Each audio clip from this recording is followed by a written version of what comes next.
안녕하세요. 건물 없는 교회 어울림교회 임목사입니다. 오늘도 여호수아 특강 이어나가도록 하겠습니다. 여기까지 인도하신 하나님이란 제목으로 하나님 말씀을 나누려고 합니다. 부제목은 하나님의 백성에게는 안식하는 일이 아직 남아 있습니다 라는 제목으로 하나님 말씀을 전할 때 여러분이 예수님을 만나고 성령님을 체험하는 그런 시간이 되기를 간절히 기도드립니다.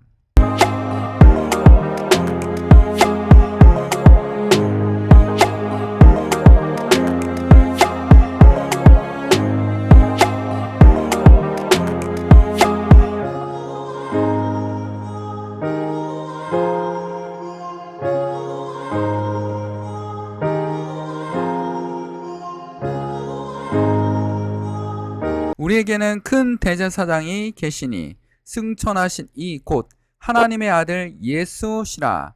우리가 믿는 도리를 굳게 잡을지어다. 히브리서 4장 14절 말씀입니다.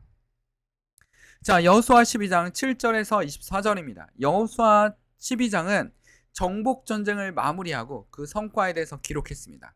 근데 이 장을 보면 어떤 나라를 점령했는지 정말 자세하게 나옵니다. 자, 요단강을 기준으로 해서 동쪽과 서쪽을 나누는데 하나님께서 약속하신 가나안 땅, 바로 요단강 서쪽입니다. 그 서쪽의 왕들을 모두 다 대부분 섬멸을 했다는 얘기인데 7절에 보면 이렇게 나와 있습니다. 여호수아와 이스라엘 자손이 요단 이편 곧 서쪽 레바논 골짜기에 바알갓에서부터 세일로 올라가는 곳 한락산까지 쳐서 멸한 그 땅의 왕들은 이러하니라. 이 왕을 죽였고 이 왕을 점령했고 뭐 이런 식으로 나옵니다. 그리고 24절에 보면 하나는 다르사 왕이라 모두 31 왕인이었더라. 31명이라고 명확하게 얘기하고 있어요. 31명을 강조하고 있어요.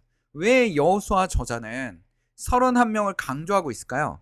근데 우리가 1절에서부터 6절을 보면 분명히 요단강 동쪽의 땅도 있습니다. 2명의 왕을 무너뜨렸어요.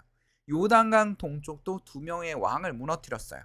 그런데 서쪽 왕까지 다 합친다면 이 전체 왕은 33명의 왕을 무너뜨린 겁니다. 근데 성경의 저자는, 특히 여호수아의 저자는 31명을 강조하고 있습니다.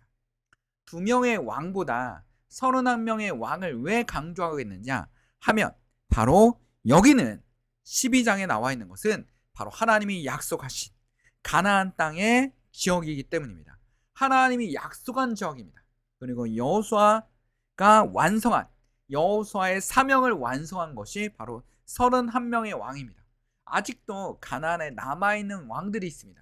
다른 부족들이 있어요. 그들이 나중에 어떻게 합니까? 사사시대에 보면 정복하려고 정복해도 잘 되지 않습니다. 그리고 어떻게 됩니까? 그리고 다윗에 이르러서 그 가나안의 모든 땅을 다 점령하는 완성을 만들어내요. 그래서 여러분 다윗이 가장 위대한 왕이 되었습니다. 근데 성경의 저자들은 계속 얘기하고 있습니다. 왜 다윗 때 완성되느냐라는 겁니다. 다윗 때 왜 완성되느냐라는 것을 계속 물어보고 있어요. 오늘 할 일이 이 얘기입니다. 자, 33명의 왕을 죽였는데 왜 31명만 얘기했냐? 하나님의 약속의 땅을 강조하고 있는 겁니다. 여호수아가 한 일은 하나님의 땅, 하나님이 약속한 땅, 가나안 땅을 점령했다라는 겁니다. 하나님의 땅에 여러분 서 있습니까? 하나님의 약속의 땅에 서 있습니까? 여러분에게 분명히 하나님께서 사명을 주셨을 겁니다. 그 사명은 무엇입니까? 어디를 정복해라. 어디에게 복음을 전해라. 아니면 뭐합니까? 사람들을 섬겨라. 아니면 어떡합니까? 좋은 일을 해서 사람들에게 예수 그리스도를 전파하는 일을 해라. 이런 사명을 주셨을 겁니다. 우리가 살다 보면 여러 가지 그 파도가 밀려오지 않습니까? 큰 파도, 작은 파도 밀려옵니다. 역경이 오죠. 직장 생활에도 역경이 오고, 그리고 많은 사람들 간의 갈등. 그러니까 모든 문제는 어디서 오냐면 사람들 간에서 옵니다. 모든 문제는 사람들 간에 나요. 서로의 약간의 이권 다툼, 시기, 그 다음에 실력은 안 되지만 서로에 대한 더 나은 자기를 뽐내기 위한 과시, 이런 걸 통해서 옵니다. 그래서 우리가 예전에 많이 얘기하지 않습니까? 경제학에서 과시 소비라고. 원래 소비는 비싸질수록 어떻게 됩니까? 줄어들어야 되죠. 비쌀수록 줄어야 되는데 더 비쌀수록 더 최고의 가격이 될수록 어떻게 됩니까? 더 구매하고자 하는. 거기다가 또 뭐를 또 우리의 심리를 이용합니까? 소비 심리는 정말 그 우리의 탐욕을 정말 요구하죠. 비싼데 몇 개가 안 돼. 딱 30개 한정 판매 막 이런 거. 그 전 세계를 상대로 세계에서 가장 비싼 스포츠카 람보르기니 뭐 시리즈가 있었는데, 람보르기니 아니죠. 스포츠카 막 거의 누워 타는 이런 스포츠카인데 뭐 한 대당 뭐 30억, 뭐 50억 이런 건데 30억인데 한정 판매를 한대요. 근데 그날 다 팔렸습니다. 참 세계 부자들이 너무 많아요. 부자들이 너무 많아요. 이 사람들은 이걸 통해서 뭐 할까요? 과시하는 거죠. 이거는 나밖에 없어. 전 세계 30대밖에 없어. 30명만 살 수 있는 거야. 이런 걸 갖고 있어야 진정한 부자인 거야. 뭐 이런 걸 과시하는 겁니다. 그래서 그렇게 과시하고자 하는 막 이런 사람의 욕심이 있습니다. 근데 그 회사 안에서도, 일터에서도, 아니면 학교에서도 사람들이 과시하고자 자기가 좀 더 낫다라는 것 때문에 이루어지는 거죠. 학생들과 농구를 할 때 문제가 뭐냐면 여학생들이 있으면 애들이 승부욕이 더 세집니다. 남자애들이. 왜? 더 과시하기 위해서. 멋져 보이기 위해서. 그러면 경기가 제대로 이루어져요? 다칠 수가 있을까요? 다칠 수 있다라는 거죠. 다칠 수 있습니다. 그러므로 뭡니까? 진정하게 학생들을 운동시키기 위해선 여학생들을 빼고 남학생들로만 채우는 겁니다. 남학생들만 채워서 운동을 시키는 거죠. 그러다 보면 아이들이 이게 힘들어도 계속 하게 되고 다른 시선보다는 운동에 집중할 수 있는 그런 일들이 벌어지는 겁니다. 그런 것처럼 우리 마음속에 하나님을 바라볼 수 있는, 농구할 때 운동을 집중하듯이 하나님을 바라볼 수 있는 그 믿음, 굉장히 그게 중요하죠. 여호수아는 하나님만을 바라보고 하나님을 의지하고, 뭐 병거나 말이나 정말 강력한 도구들이 많지 않습니까? 전쟁에. 그런 걸 의지하지 않고 하나님을 바라보고 나아가는 그 믿음이 너무나 대단합니다. 우리도 그런 믿음을 따라갈 수 있는, 그때 그렇게 해서 통해서 뭡니까? 약속의 땅을 얻어내는. 이 약속의 땅은 여기서 끝이 아니라는 겁니다. 이 약속의 땅은 여기가 끝이 아니에요. 그러면 우리 동쪽에 두 왕의 점령 지역은 어떻게 됐는지 이게 궁금하지 않습니까? 두 왕의 점령 지역은, 자, 우리 루벤 자손과 우리 그 민수기에 보면 그거에 대한 얘기하고 있습니다. 루벤 자손과 갓 자손, 그다음 므낫세, 이런 사람들이 이 지파가 뭘 하고 있습니까? 그 전쟁에서 선두주자예요. 보병이에요. 이들이 먼저 전진을 합니다. 그리고 전쟁에서 어떻게 합니까? 가장 먼저 전투에 참여하고 앞서 나가고 먼저 선두에 씁니다. 그러다 보니까 전쟁에서 계속 승리를 거두지 않습니까? 그러다 보니까 많은 재산을 확보하게 되죠. 그래서 많은 재산을 확보하는데 가축대가 너무 많은 겁니다. 이들이. 그래서 루벤과 갓과 므낫세 지파는 이쪽에 동쪽에 있는 지역, 그러니까 지금 하나님의 약속 땅이 아니라 동쪽 지역에 가축을 키우기 좋은 지역이다라는 걸 알기 때문에 그 땅을 달라는 겁니다. 그래서 민수기 32장 1절에 보면 루벤 자손과 갓 자손은 심히 많은 가축대를 가졌더라. 그들이 야셀 땅과 길라 땅을 본즉 그곳에 모축할 만한 장소인지라. 바로 두 땅이 나오죠. 이 두 땅이 33땅 중에 하나입니다. 자, 모세가 갓 자손과 루벤 자손에 이르되 너희 형제들은 싸우려 가거늘 너희는 여기 앉아 있고자 하느냐.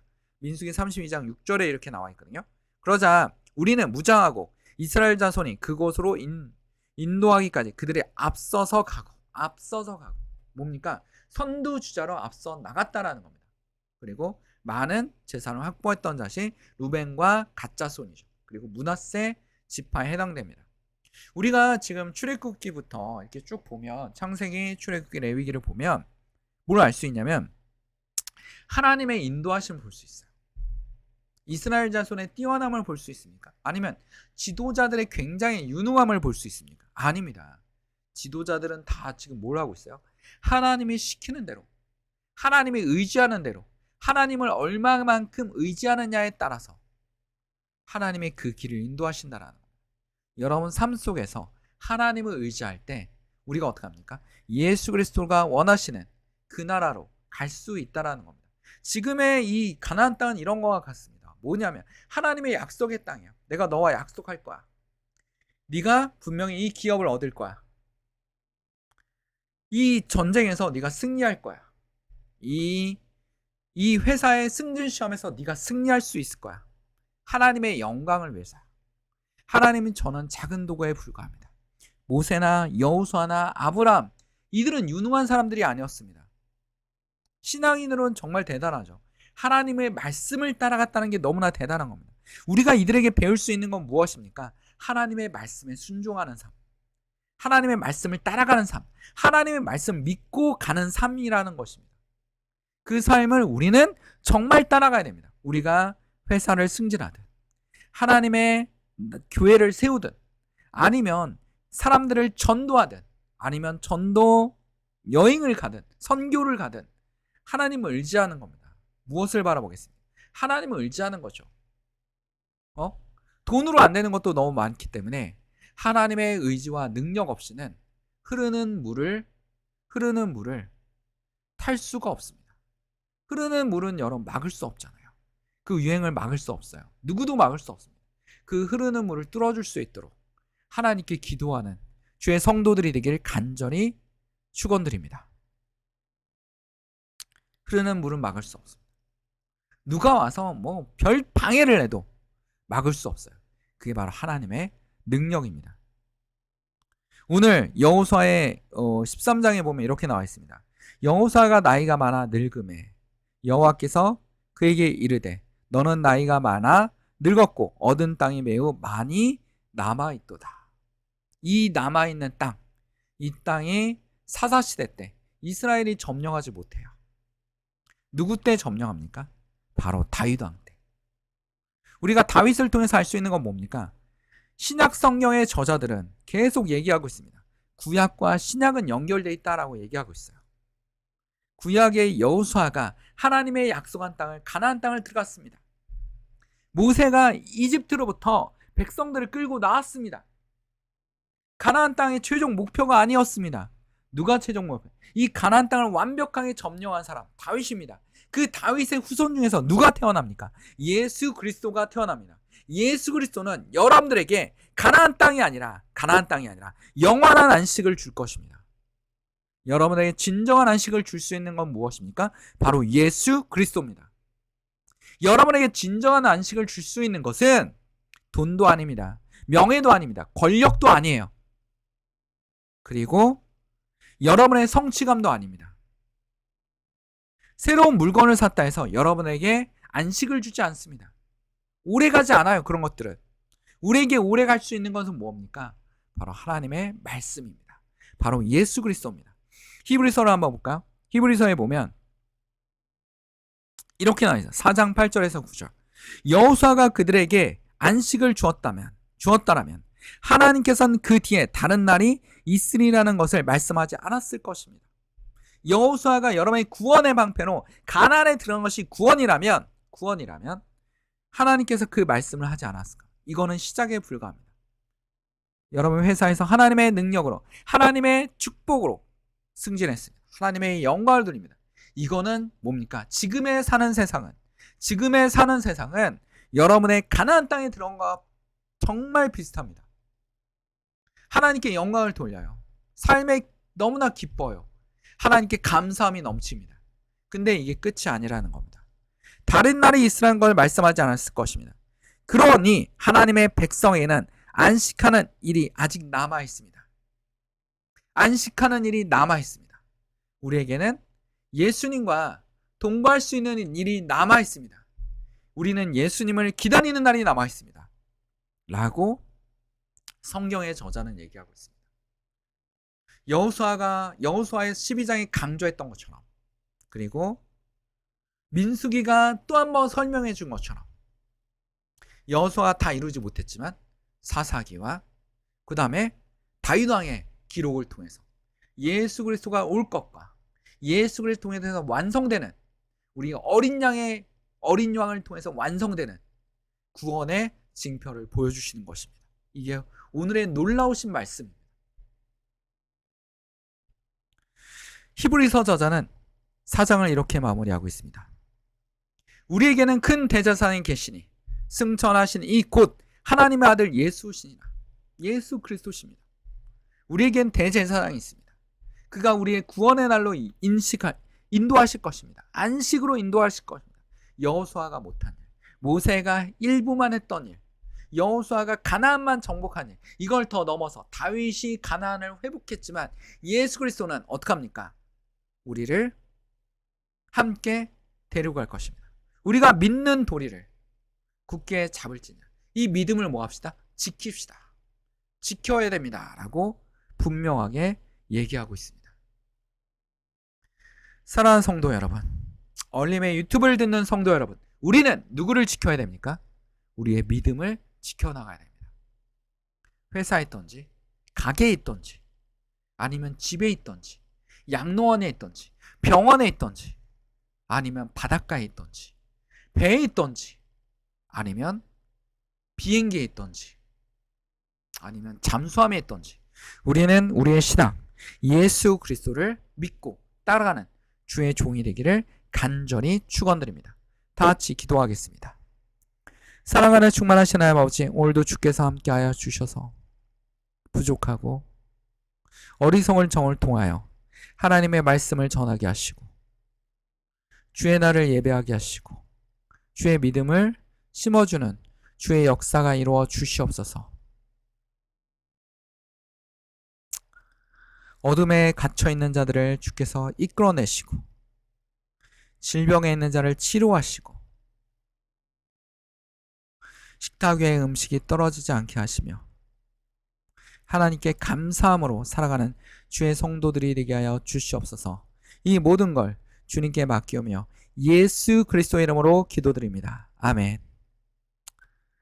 하나님께 영광의 박수를 올립니다. 건물 없는 교회 어울림교회 말씀 창고였습니다.